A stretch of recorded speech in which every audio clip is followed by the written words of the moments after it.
Welcome to the West Wing Week, your weekly wrap-up of this week's second-term activities at the White House and beyond. This week, the President honored fallen police officers and top cops, spoke on the implementation of the Affordable Care Act, invited both the Prime Minister of England and of Turkey to the White House, and kicked off a new Google Hangout series on science and technology. That's May 10th through May 16th, or We the Geeks. On Friday, the President spoke in the East Room about the ways the Affordable Care Act is already helping millions of Americans, like the women and families standing behind him, and the need to support it going forward. In a country as wealthy as this one, there was no reason why a family's security should be determined by the chance of an illness or an accident. We decided to do something about it. And those of us who believe that every American deserves access to quality, affordable health care have an obligation to now make sure that full implementation moves forward the way it needs to. West Wing Week caught up with Alicia Steinberg, who is also a mother of Avi, a 3-year-old leukemia patient. Thankfully, the Affordable Care Act protects us by ensuring that Avi won't be discriminated against by an insurer based on her pre-existing condition. So it's really given us tremendous peace of mind. On Saturday, the President honored a group of the nation's best police officers, top cops, who are chosen by the National Association of Police Organizations each year after being nominated by their colleagues for their service and heroism. We don't always get that opportunity to stand and applaud the men and women who keep us safe, but they're out there. Hundreds of thousands of you, patrolling our streets every single day. And we know that when we need you most, you'll be ready to dash into danger to protect our lives, even if it means putting your lives on the line. That's what the men and women standing behind me have proven.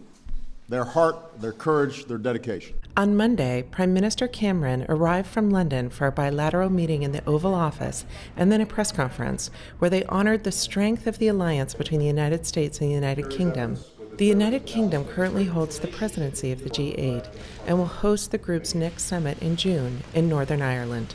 On Wednesday, the President traveled to the Capitol building's West Lawn for the National Peace Officers Memorial Service, an annual ceremony honoring law enforcement who were killed in the line of duty in the previous year. Bobby Kennedy once said that the fight against crime is a fight to preserve that quality of community which is at the root of our greatness. The 143 fallen officers we honor today put themselves on the front lines of that fight to preserve that quality of community and to protect the roots of our greatness. They exemplified the very idea of citizenship, that with our God-given rights come responsibilities and obligations to ourselves and to others. They embodied that idea. That's the way they died.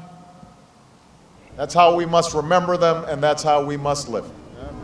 I'm sure he's proud of you, so keep making him proud, all right? That evening, the President delivered a statement on the situation regarding the Internal Revenue Service after meeting with senior Treasury officials. I've reviewed the Treasury Department Watchdog's report, and the misconduct that it uncovered is inexcusable.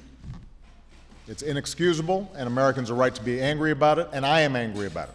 On Thursday, the President welcomed Prime Minister Erdogan of Turkey to the White House to discuss issues ranging from economic development to the unfolding conflict in Syria. Before we get started, let me just make sure that I'm a good host. Mr. Prime Minister, do you want an umbrella? Because we can, there we go.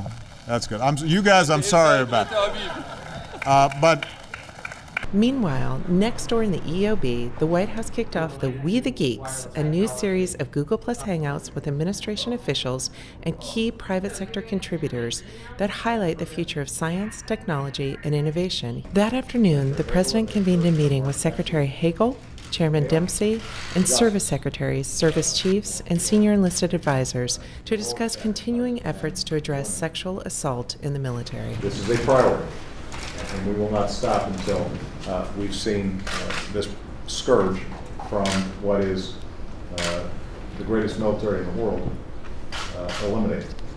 To find out more information on any of these topics, go to whitehouse.gov and tune in next week when Josh Arness returns to his regular scheduled post. I knew you weren't a politician because you look too cool.